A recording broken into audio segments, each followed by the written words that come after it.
అధికారంలోకి వచ్చిన మొదటి రోజు నుంచి ప్రైవేట్ వ్యక్తులకు భూ సంతర్పణలు మొదలుపెట్టింది చంద్రబాబు సర్కార్. ఇప్పుడు ఏకంగా దేవదేవుడి భూములనే అప్పనంగా అప్పగించేస్తోంది. తిరుమలలో ఇప్పటికే ప్రైవేటు వ్యక్తులకు భూములు కట్టబెట్టే సంస్కృతిని మొదలుపెట్టింది. తాజాగా మరో భారీ భూ సంతర్పణకు తెరతీసింది. 3,000 కోట్ల రూపాయల విలువైన దేవదేవుడి భూముల్ని ఓ స్టార్ హోటల్కు రాసిచ్చేశారు చంద్రబాబు. సంపద సృష్టిస్తానని చెప్పి అధికారంలోకి వచ్చిన చంద్రబాబు రోజుకు 505 కోట్ల రూపాయలు అప్పు చేస్తూ పబ్బం గడుపుతున్నారు. యువతకు ఉద్యోగాలిస్తానంటూ ఉర్సాకు, లులుకు 1,000 కోట్ల రూపాయల విలువైన భూముల్ని అప్పనంగా రాసిచ్చేస్తున్నారు. రాష్ట్రాన్ని అభివృద్ధి చేస్తానంటూ రైతుల నుంచి భూములు లాక్కుంటున్నారు. ఇప్పుడు దేవదేవుడి భూముల్ని కూడా విడిచిపెట్టడం లేదు చంద్రబాబు. టూరిజం పేరిట 460 కోట్ల రూపాయల విలువైన 20 ఎకరాల భూమిని ఓ ప్రైవేటు సంస్థకు రాసిచ్చేశారు. ఇక్కడ ట్విస్ట్ ఏంటంటే, అలా రాసిచ్చేసిన భూమి స్వయానా తిరుమల శ్రీ వెంకటేశ్వర స్వామికి చెందిన దేవాలయ భూమి. 460 కోట్లు అనేది ప్రభుత్వ లెక్క. నిజానికి మార్కెట్ రేటు ప్రకారం చూసుకుంటే దీని విలువ అక్షరాల 3,000 కోట్ల రూపాయలు. ఇక్కడ కూడా చంద్రబాబు తన మార్కు దోపిడీ చూపించారు. కేవలం 18 కోట్ల విలువైన టూరిజం భూమికి బదులుగా 460 కోట్ల విలువైన 20 ఎకరాలు కేటాయించారు. అక్కడితో ఈయన దోపిడీ పర్వం ఆగిపోలేదు. గుట్టుచప్పుడు కాకుండా రిజిస్ట్రేషన్ చేయడంతో పాటు భూమి కేటాయింపులతో 2 కోట్ల రూపాయల బిల్డింగ్ ఫండ్, 26 కోట్ల రూపాయల స్టాంప్ డ్యూటీ మినహాయింపు కూడా ఇచ్చారు.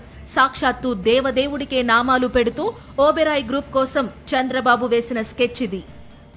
చంద్రబాబు నాయుడు గారు సాక్షాత్తు 3,000 కోట్ల రూపాయల టీటీడీ స్థలాన్ని ఒబరాయ్ హోటల్కి ఇచ్చి వెంకటేశ్వర స్వామికే నామాలు పెట్టాడు.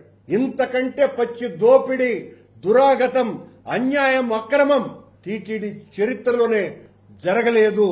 మీరా పవిత్రత కాపాడుతామని చెప్పేది, మీరా వెంకటేశ్వర స్వామి క్షేత్రం యొక్క ప్రాశస్త్యాన్ని నిలుపుతాము, కాపాడుతాము, పరిరక్షిస్తాము అని చెప్పేది. తిరుపతిలో మీడియాతో మాట్లాడిన టీటీడీ మాజీ చైర్మన్ భూమన కరుణాకర్ రెడ్డి ఇలా చంద్రబాబు సాగిస్తున్న అక్రమ పాలనను ఎండగట్టారు. వెంకటేశ్వర స్వామిని తన ఇలవేల్పు అని చెప్పుకునే చంద్రబాబు టీటీడీకి తీరని ద్రోహం చేశారని, టూరిజం భూమి తీసుకుని టీటీడీ భూమిని ఒబెరాయ్ గ్రూప్ కు కట్టబెట్టారని అన్నారు. అలిపిరికి అత్యంత సమీపంలో ఈ భూములు కేటాయించి తిరుమల పవిత్రతను దెబ్బతీశారని ఆరోపించిన భూమన ఈ నెల 11వ తేదీన కేబినెట్ సమావేశంలో నిర్ణయం తీసుకుని 13న జీవో జారీ చేశారని, 460 కోట్ల విలువైన భూముల్ని అతి తక్కువ ధరకు దోచిపెట్టారని విమర్శించారు. హోటల్కు పేరు మార్చి రిజిస్ట్రేషన్ చేసి ఇప్పటి వరకు ఆన్లైన్లో కూడా చూపించలేదన్నారు. అంతేకాదు, ఇలా దోచిపెట్టడం కోసం అత్యంత విలువైన ఎర్రచందనం చెట్లను నరికేసి స్థలాన్ని చదును చేస్తున్నారు. అత్యంత విలువైన వృక్ష సంపద ఉన్న ఆ 20 ఎకరాలలో పదుల సంఖ్యలో ఎర్రచందనం ఉన్నది. 15 రోజులుగా ఇక్కడ వర్క్ జరుగుతున్నది. అంటే రిజిస్ట్రేషనే కాకముందే అక్కడ అత్యంత విలువైనటువంటి ఎర్రచందనం దుంగల్ని, చెట్లని కూడా కూకటి వేళ్లతో పెకలించేసి అనేక చెట్లని మాయం చేసేసినారు. కోట్లాది మంది శ్రీవారి భక్తుల మనోభావాల్ని దెబ్బతీస్తూ చంద్రబాబు ఈ నిర్ణయం తీసుకున్నారని మండిపడ్డారు భూమన. తిరుమల తిరుపతి దేవస్థానం భూమిని ఓబెరాయ్ గ్రూప్ కు ఎందుకు ఇవ్వాల్సి వచ్చిందో చెప్పాలని డిమాండ్ చేశారు. పరకామణి కంటే అతిపెద్ద దోపిడీగా అభివర్ణించారు. మీరు టూరిజం ల్యాండ్ను టీటీడీ తీసుకున్నది కదా, మీరెందుకు టీటీడీ ల్యాండ్ను ఒబరాయ్ హోటల్కి ఇస్తారు?